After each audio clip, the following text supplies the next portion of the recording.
শুধুমাত্র 2 দিনের জন্য কলেজ ছুটি করেছিলাম, তার মাঝেই এত কিছু ঘটনা ঘটে গেল।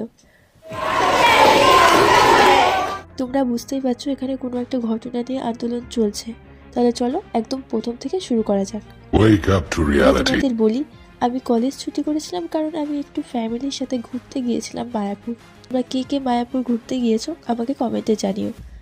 আসলে বিষয়গুলি নিয়ে অনেক দিন ধরেই কলেজকে জানানো হয়েছে, কোনো রকম রেসপন্স না করায় আজ আমরা কলেজের অল স্টুডেন্টসরা আন্দোলনে নেমেছি।